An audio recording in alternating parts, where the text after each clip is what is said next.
Diables de Sant Andreu presenta Verona.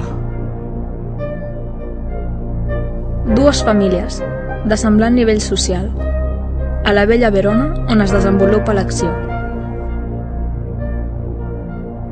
S'inicien noves baralles per antics odis, que ataquen les mans de ciutadans amb la sang d'altres iguals. De les mortals discòrdies d'aquests dos rivals, Montesco i Capuleto, emergeix una parella d'amants amb un tràgic i desgraciat destí, que tan sols amb la seva mort podrà ser enterrada la discòrdia i violenta revenja paternal.